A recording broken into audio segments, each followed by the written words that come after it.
Vispār es esmu par to, ka ja mūs kaut kas neapmierina, tad mums par to ir arī jāpasaka, jāpaziņo, lai mainītu mūsu līdz cilvēku uzvedību. Bet, lai tas nostrādātu, tas ir attiecīgi jāiepako. Piemēram, daudz vecāki kritizē savus bērnus pēc treniņiem. Pilnīgi skaidrs, ka tas bērns nav izdarījis pilnīgi visu un ka viņš vēl nav superzvaigzne.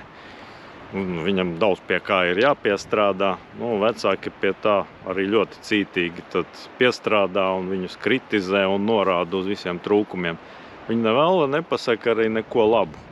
Un bieži vien arī daudzi sportisti ir atzinuši, ka vecāki viņus ļoti cītīgi ir veduši uz treniņiem, maksājuši par ekipējumu, bet viņi nav teikuši par to labus vārdus, kas viņam ļoti ir pietrūcis.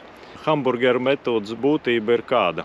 Jums ir kaut kas konkrēts, svarīgs sakāms par kaut kādu konkrētu situāciju. Piemēram, dēls neklausās futbola treniņa laikā, trenera norādījums un neatgriežas aizsardzībā.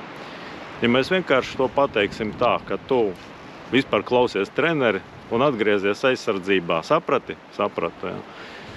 Tad tas vecāks būs kāds. Viņš būs tāds tētis, kam visu laiku kaut kas ir slikti, tāds sev kritizējošs kretīns nepārtraukti un nekas nekad nav labi.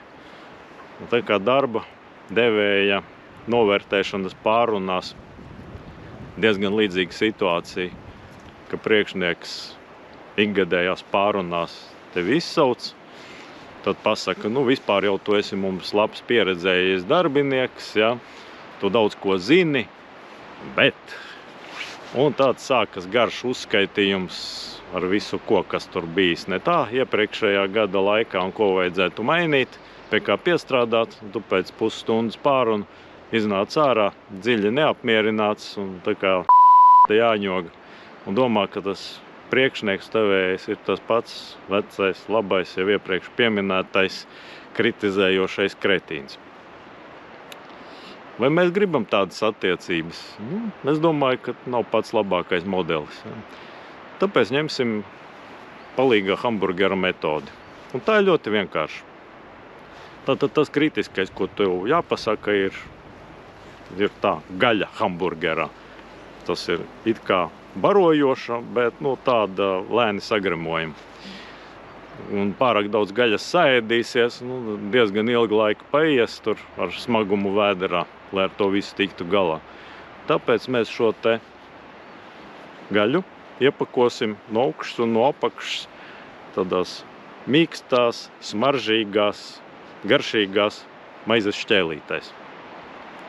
Un tas būs kaut kas labais, ko cilvēkam dzirdēt ir patīkami.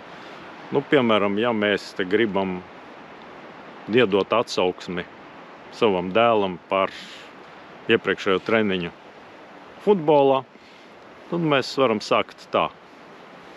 Zini, es noskatījos to treniņu no malas un man vispār patika, kā tu dod piespēles saviem komandas biedriem. Ļoti precīzi, veikli.